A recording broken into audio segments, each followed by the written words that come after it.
Hello student, আশা করছি তোমরা সকলেই অনেক ভালো আছো। আজকে আমরা আলোচনা করব ডাব্লিউবিপি ও কেপি পরীক্ষার জন্য অত্যন্ত গুরুত্বপূর্ণ প্রশ্ন ও উত্তর। তোমরা ক্লাসগুলি খুব মনোযোগ সহকারে প্রথম থেকে শেষ পর্যন্ত দেখতে থাকো।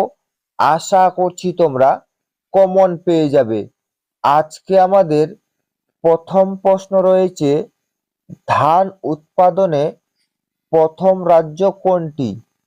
এর সঠিক উত্তর হবে ধান উৎপাদনে প্রথম রাজ্য হচ্ছে এখানে পশ্চিমবঙ্গ। তারপরে চলে যাব পরবর্তী নাম্বার কোশ্চেনে। পরবর্তী আমাদের দ্বিতীয় নাম্বার কোশ্চেন রয়েছে, সূর্য থেকে কি পদ্ধতিতে তাপ আসে? এর সঠিক উত্তর হবে সূর্য থেকে হচ্ছে এখানে অপশন বি অর্থাৎ বিকিরণ পদ্ধতিতে হচ্ছে তাপ আসে। তারপরে চলে যাব পরবর্তী নাম্বার কোশ্চেনে। পরবর্তী আমাদের তৃতীয় নাম্বার কোশ্চেন রয়েছে, ভারতের নির্বাচন কমিশন কতজন সদস্য নিয়ে গঠিত হয়? এটা কিন্তু একটি অত্যন্ত ইম্পর্টেন্ট একটি কোশ্চেন রয়েছে। ভারতের নির্বাচন কমিশন কতজন সদস্য নিয়ে গঠিত হয়? এর সঠিক উত্তর হবে ভারতের নির্বাচন কমিশন হচ্ছে অপশন এ অর্থাৎ 2 জন সদস্য নিয়ে গঠিত হয়। তারপরে চলে যাব পরবর্তী নাম্বার কোশ্চেনে।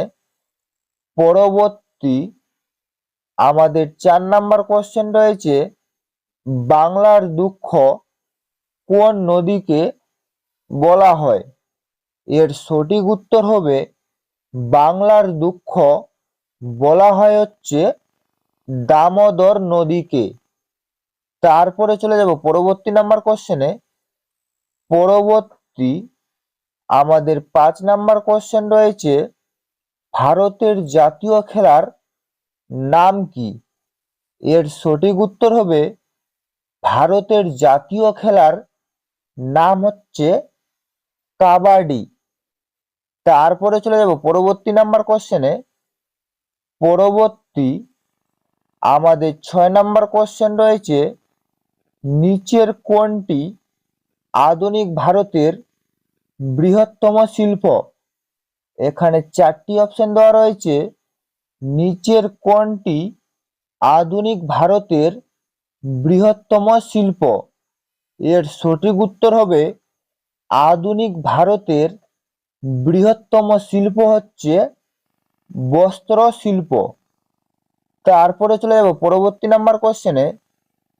পরবর্তী আমাদের 7 নাম্বার কোশ্চেন রয়েছে, নিরক্ষরেখার কৌণিক মান কত?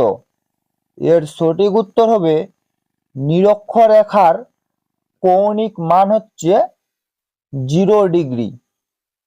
তারপরে চলে যাব পরবর্তী নাম্বার কোশ্চেনে।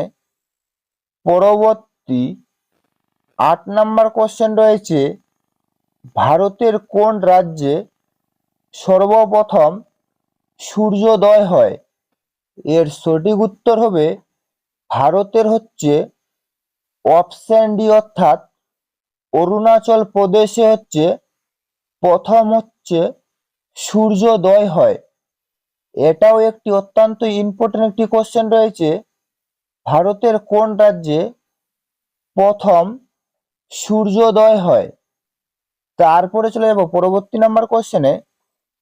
পরবর্তী আমাদের 9 নাম্বার কোশ্চেন রয়েছে, একজন পূর্ণবয়স্ক ব্যক্তির মোট দাঁতের সংখ্যা কয়টি? এর সঠিক উত্তর হবে একজন পূর্ণবয়স্ক ব্যক্তির মোট দাঁতের সংখ্যা হচ্ছে 32টি। তারপরে চলে যাব পরবর্তী নাম্বার কোশ্চেনে। পরবর্তী 10 নাম্বার কোশ্চেন রয়েছে, ভারতে কবে প্রথম ভলিবল খেলা শুরু হয়? ভারতে 1905 সালে ভলিবল খেলা শুরু হয়, 1907 সালে ভলিবল খেলা শুরু হয়? 1909 সালে ভলিবল খেলা শুরু হয়, বা 1912 সালে ভলিবল খেলা শুরু হয়?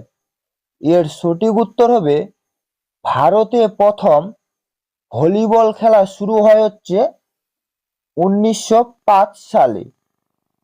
তারপরে চলে যাব পরবর্তী নাম্বার কোশ্চেনে।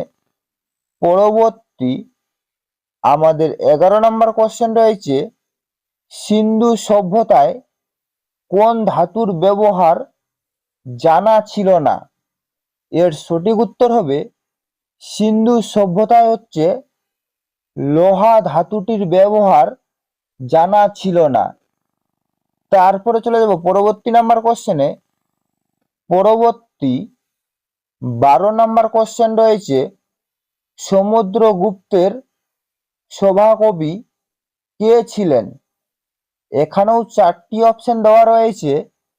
সমুদ্রগুপ্তের সভাকবি কে ছিলেন?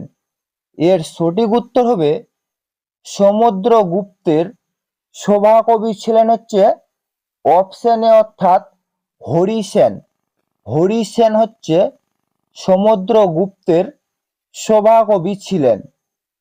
তারপরে চলে যাব পরবর্তী নাম্বার কোশ্চেনে।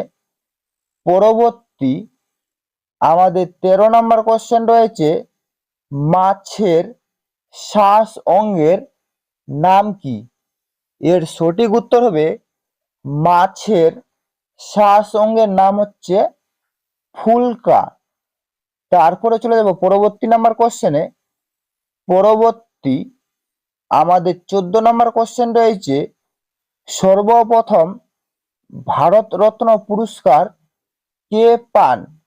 এর সঠিক উত্তর হবে সর্বপ্রথম ভারতরত্ন পুরস্কার পান হচ্ছে বিধানচন্দ্র রায়। এটাও একটি অত্যন্ত ইম্পর্টেন্ট একটি কোশ্চেন রয়েছে, সর্বপ্রথম ভারতরত্ন পুরস্কার কে পান?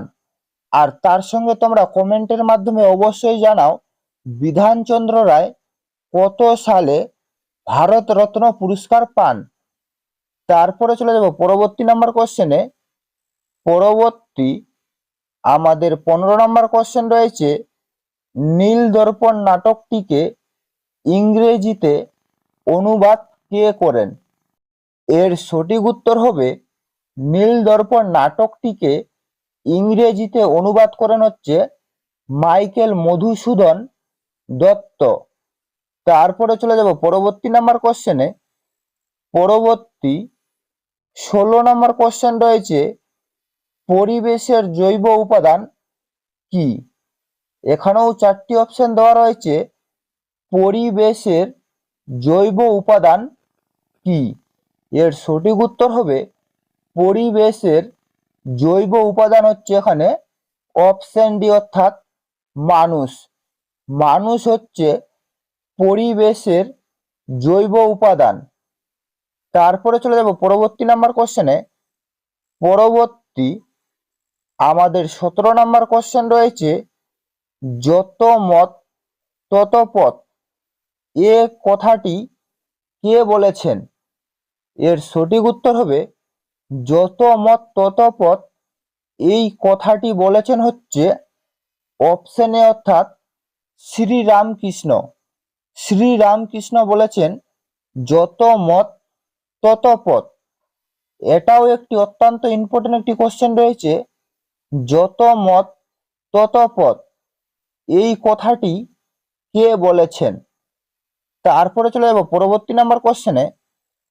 পরবর্তী আমাদের 18 নম্বর কোশ্চেন রয়েছে, মানুষ হৃৎপিণ্ডের ওজন কত? এর সঠিক উত্তর হবে মানুষ হৃৎপিণ্ডের ওজন হচ্ছে 300 গ্রাম। তারপরে চলে যাব পরবর্তী নাম্বার কোশ্চেনে। পরবর্তী আমাদের 19 নম্বর কোশ্চেন রয়েছে, ভারতে প্রথম মহিলা তবলা শিল্প কে? এর সঠিক উত্তর হবে ভারতের প্রথম মহিলা তবলা শিল্প হচ্ছেন অনুরাধা পাল। তারপরে চলে যাব পরবর্তী নাম্বার কোশ্চেনে। পরবর্তী আমাদের লাস্ট 20 নাম্বার কোশ্চেন রয়েছে, ভারতের দুধের বালতি কাকে বলা হয়? এর সঠিক উত্তর হবে ভারতের দুধের বালতি বলা হয় হচ্ছে পাঞ্জাবকে। এই ছিল আজকের আপডেট। যদি তোমাদের ভিডিওটি ভালো লেগে থাকে তাহলে অবশ্যই লাইক, কমেন্ট এবং শেয়ার করে দিবেন।